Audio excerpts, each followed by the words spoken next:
A Igreja já existe há muito tempo, vindo desde a Era Clássica, tendo seu ápice na Era Medieval e perdendo importância durante o Iluminismo.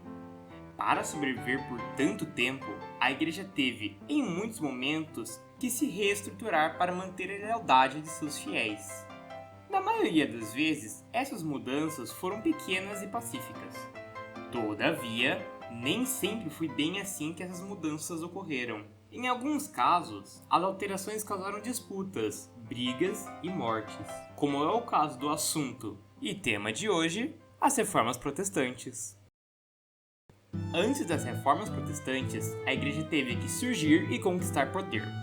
A Igreja cristã nasce na província romana da Judéia, e assim que Roma descobre o surgimento de uma nova fé, decide gentilmente perseguir os cristãos até o fim da religião.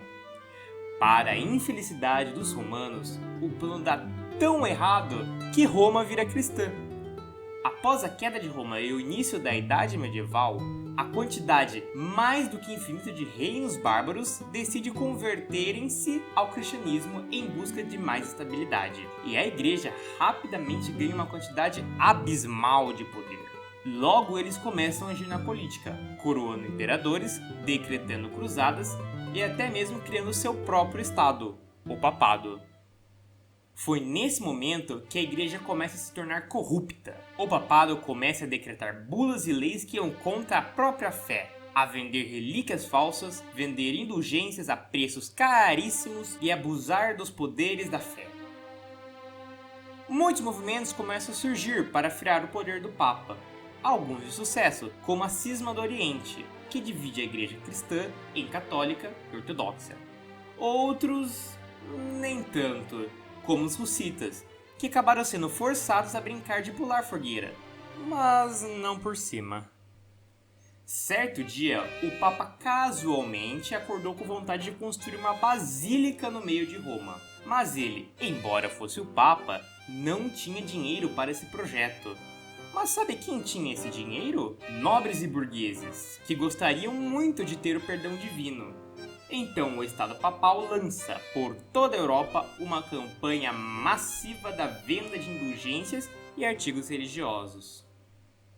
Em uma dessas vendas, que ocorria na cidade de Wittenberg, um teólogo local ficou muito irritado com a forma que o perdão divino estava sendo tratado.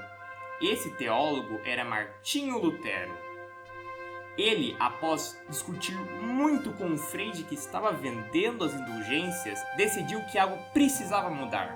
Então ele propõe 95 teses da reforma da Igreja Católica. Basicamente, ele defendia que as pessoas deveriam ter suas próprias interpretações da Bíblia, que essa poderia ser escrita em outras línguas, senão latim, que a Igreja não deveria abusar da venda das indulgências e que ela deveria se intrometer menos na política. Como assim? As pessoas deveriam ter suas próprias interpretações da Bíblia? Este homem deve estar louco, pensou o Papa, que nada fez de início. Porém, graças à invenção da prensa e o descontentamento geral contra a autoridade papal, as ideias de Lutero rapidamente cresceram. Com isso, o Papa teve de reagir e, junto ao imperador Carlos V do Sacro Império Romano Germânico, organizaram a Dieta de Worms, que era um julgamento de Lutero por heresia. Para a infelicidade do Papa, Lutero tinha alguns amiguinhos. Muitos príncipes gostaram das ideias protestantes, e alguns inclusive as adotaram. Com isso, eles acabaram se juntando, declarando guerra contra o imperador e o Papa. Durante esse período de guerra, outras novas igrejas seriam fundadas e inspiradas em Lutero, como a Igreja Calvinista, que considerava o enriquecimento pessoal algo não só bom, mas também um sinal divino. E essa ideia atraía muitos comerciantes e, por consequência, mais soldados e riquezas para o exército protestante. A guerra dura até 1555, quando a Paz de Habsburgo encerra o conflito, na qual a liberdade religiosa dentro do Sacro Império é permitida. Entretanto, esse não seria o fim da briga entre os católicos e protestantes. Ainda haveriam diversas guerras, perseguições e massacres, mesmo dentro das regiões com liberdade religiosa. Eventos como a Santa Inquisição e o massacre da Noite de São Bartolomeu seriam apenas reflexo dessa constante batalha pelo poder da Igreja que assolaria a Europa pelos próximos 300 anos. Entretanto, creio eu que seu intervalo está chegando ao fim, então teremos de deixar esse assunto para uma próxima. Muito obrigada por ter me ouvido e adeus!